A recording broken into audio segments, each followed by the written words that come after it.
We're pretty sure you guys know the drill by now, but welcome back to another episode of Good Stories with Josh and Oscar. I'm Josh Haynes. And I'm Oscar Mendoza. And I promise you, we did not call one another last night to figure out what each other was wearing, but, I mean, we do match, and I feel like we look pretty decent. Yeah, and I don't know how we do it, but we do it month in and month out. Well, my goal is to just look as good as you do. I don't know about that, but thank you. I'll take the compliment. Here's the goal. We have one goal. Encourage you, help remind you that the world is a good place, that people are good, and there's a lot of good things happening around our world. And so, Oscar, you got the first story. Yes, so this takes us to last month, a town called Londonderry, New Hampshire, where a man who wishes to be unnamed ordered a beer, 2 chili dogs, pickled chips, and a tequila drink.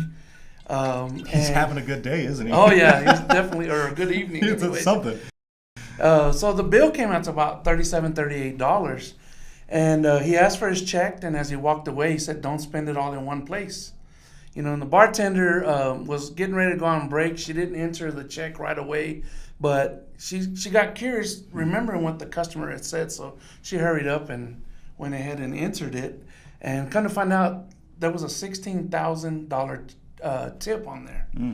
Can you imagine that? No, I cannot. I've never given that type of a tip. I could never give, and nor have I ever received that big, but I'd take it.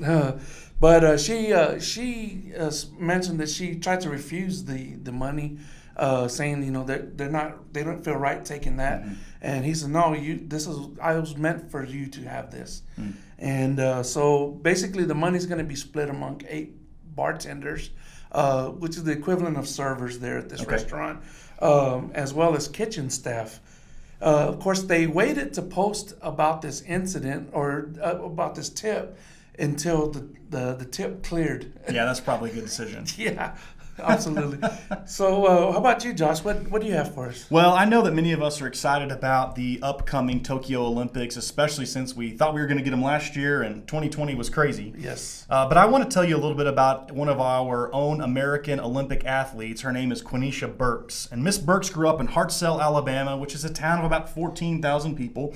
And she was raised by her very blue-collar grandparents. Her dreams, I think like many of us, were bigger than her present situation. She was working at a McDonald's while she was in high school, making about $50 a week, and really just hoping to go to college, like hoping to change her destiny a little bit. She actually excelled at basketball and track in a lot of great ways. Funny enough, by the time she finished high school, this is crazy by the way, by the time she finished high school, she won 11 Alabama state track titles. Wow. Which got her a scholarship to go to the University of Alabama, where she won All-America honors. Even with all the ups and downs of 2020 and all the things going on with COVID-19, she kept working at her craft. She ends up making the Olympic squad through the extra training, waiting on this year to kind of come around and hopefully the rescheduled Olympics. She had multiple injuries that kind of hit her, where she had to work through that, hoping she would make the team. But now, here in about a week or two, we're going to get to watch her in Tokyo run for us. All right, go America. Absolutely. I am such a huge fan of hers, and I just wanted to read for you guys a quote of something she had to say. She said, "I didn't have everything laid out for me. I didn't have all eyes on me. I feel like still to this day I get overlooked, but that's okay." This is what she was kind of telling Sports Illustrated for her story. "I just know it all starts with your confidence from within. Everything I've become is because of my mindset and my determination. It's been a journey, and it all started with a little girl working in a McDonald's, and here I am." Wow, you gotta respect the running. I mean, I have 2 speeds, that's slow and super slow. For a big guy, I can run pretty fast, but that's still slow and super slow. I don't know that anybody is going to be putting us in the same categories as Miss Quinnisha Burks. No, not anytime soon anyways. Absolutely not. So what you got next? So this next one happened a few weeks ago. There's a Joseph Diner, 16, and a Dominic Viet, 15, who are both Boy Scouts. They had a flood storm in Columbia, Missouri, and so they were out on their bikes surveying some of the damage that had occurred when they heard the scream of someone needing help. First, they couldn't believe that's what they were hearing. They saw a lady holding on to a basketball hoop that was entirely submerged in floodwaters. And at first they were, they kind of hesitated because they were like, can we do this? And then they remembered they have training to go do this. So the two decided to jump in, rescue her. They held her on by the shoulder, or she held on their shoulder, got them to land. And this was corroborated by the assistant fire chief, wow, who stated that the lady thought that she could go swimming in floodwaters. Not sure why. Either way, it came out to a happy ending because they were able to rescue her. Yeah. Now, the funny thing is that the parents had already discussed with them that, the dangers of the floodwaters, and was trying to get a hold of the kids because there was a storm approaching. So they went out looking for them, and when they saw the ambulances, all their hearts sank because all they could think was that their kids were involved in danger, when actually, they were the ones that helped a lady get out of danger. They are Life Scouts, which is the level right above before Eagle Scouts. Okay. And so they're expected to be getting a honorary badge for this because they're not doing any life-saving skills. Yeah. As a curriculum. Yeah. So. Man, that is amazing. Kudos to those guys. Yeah. Speaking of putting your life on the line, as of yesterday, many of us know about the news right now and what's going on with the condo in Miami Surfside, Florida, and all of the tragedy that's happened with the collapse of this condo. As of yesterday, the death toll was up to 97, with 92 of the bodies being identified and kind of conveyed and shared with those families. As you can imagine, these first responders, the fire and rescue teams, are struggling emotionally. They are struggling as they search through the rubble for these people.